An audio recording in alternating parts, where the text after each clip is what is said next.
వీక్షిస్తున్న తెలుగు ప్రేక్షకులందరికీ నమస్కారం.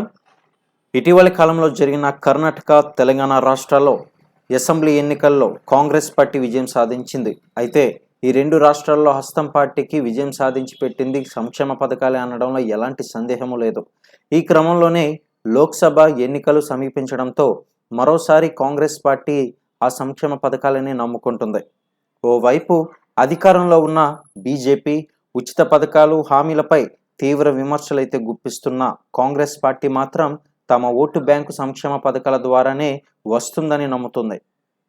ఈ నేపథ్యంలోనే త్వరలోనే సార్వత్రిక ఎన్నికల షెడ్యూల్ వెలువడనుందని వార్తలైతే వస్తున్న వేళ కాంగ్రెస్ పార్టీ తమ మేనిఫెస్టోలోని అంశాలను ప్రకటిస్తుంది. తాజాగా 5 గ్యారెంటీలను కాంగ్రెస్ పార్టీ జాతీయ అధ్యక్షుడు మల్లికార్జున ఖార్గే వెల్లడించారు. నారీ న్యాయ్ గ్యారెంటీల కింద మొత్తం మహిళలకు 5 గ్యారెంటీలను ప్రకటించారు. ఇక మహాలక్ష్మి, ఆది, అబది పూరా హక్,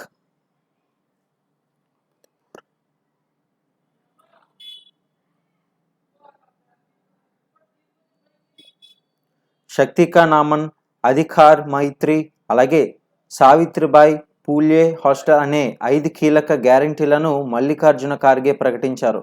ఇకపోతే మహాలక్ష్మి పథకం కింద పేద కుటుంబాల్లోని మహిళలకు ఏడాదికి 1 లక్షల రూపాయలు ఆర్థిక సహాయం అయితే అందిస్తామని ఆ 5 గ్యారెంటీల్లో తెలిపింది.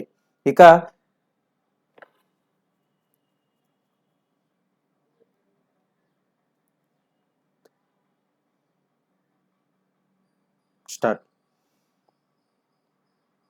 మహాలక్ష్మి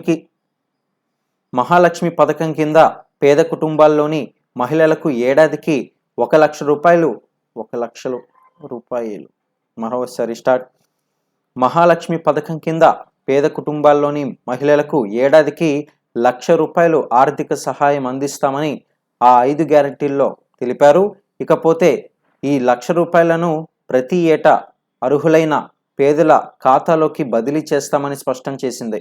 ఇక దీంతో పాటు కేంద్ర ప్రభుత్వ విభాగాల్లో కొత్తగా చేపట్టే నియామకాల్లో నారీమణులకు 50% కోటా ఇవ్వనున్నట్లు ఈ యొక్క సందర్భంగా తెలిపింది. ఇక అది అబాది పూరా హక్కు కింద కేంద్ర ప్రభుత్వంలో చేపట్టే నియామకాల్లో 50% మహిళలకు ఇస్తామని ఈ యొక్క సందర్భంగా తెలియజేశారు. అయితే శక్తి కా నమన్ పథకం కింద ఆశా, అలాగే ఇక శక్తి కా సమ్మన్ పథకం కింద ఆశా, అంగన్వాడీ, అలాగే మధ్యాహ్న భోజన పథకాల్లో విధులు నిర్వహించే మహిళలకు నెలవారీ జీతంలో కేంద్రం ఇచ్చే వాటాను రెట్టింపు చేస్తామని కాంగ్రెస్ పార్టీ హామీ ఇచ్చింది. మరోవైపు అధికార్ మైత్రి పథకంలో విభాగంలో ఈ యొక్క న్యాయపరమైన హక్కుల విషయంలో మహిళలను విద్యావంతులను చేసి వారికి సాధికారత కల్పించేందుకు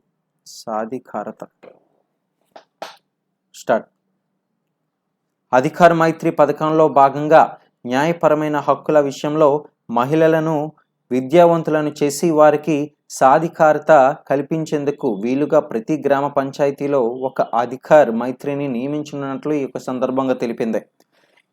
ఇకపోతే చివరిగా సావిత్రిబాయి పూలే హాస్టల్స్ పథకంలో భాగంగా ఉద్యోగం చేసే మహిళలకు రెట్టింపు హాస్టల్స్, ప్రతి జిల్లాల్లో కనీసం ఒక హాస్టల్ ఏర్పాటు చేయనున్నట్లు హస్తం పార్టీ ఎన్నికల హామీలో భాగంగా ప్రకటించేసింది. ఇక ఈ 5 గ్యారెంటీలకు సంబంధించి ఏఐసిసి అధ్యక్షుడు మల్లికార్జున ఖార్గే ఒక వీడియోను కూడా సోషల్ మీడియాలో పోస్ట్ చేశారు. కొత్త రిక్రూట్మెంట్ ప్రకారం నియామకాల్లో సగం హక్కు మహిళలకు ఉంటుందని ఖార్గే యొక్క సందర్భంగా స్పష్టం చేశారు. మరోవైపు భారత్ జోడే న్యాయ్ యాత్రలో భాగంగా వివిధ రాష్ట్రాల్లో పర్యటిస్తున్న రాహుల్ గాంధీ గ్యారెంటీలకు సంబంధించిన వివరాలను సోషల్ మీడియాలో ఈ యొక్క సందర్భంగా పోస్ట్ చేశారు. చూశారు కదండి. మరి దీనిపై మీ యొక్క అభిప్రాయం ఏంటనేది కింద కామెంట్ సెక్షన్లో తెలియజేయండి. మరిన్ని అప్డేట్స్ కోసం ఛానల్ని సబ్స్క్రైబ్ చేసుకుని డైలీ ఫాలో అవ్వండి.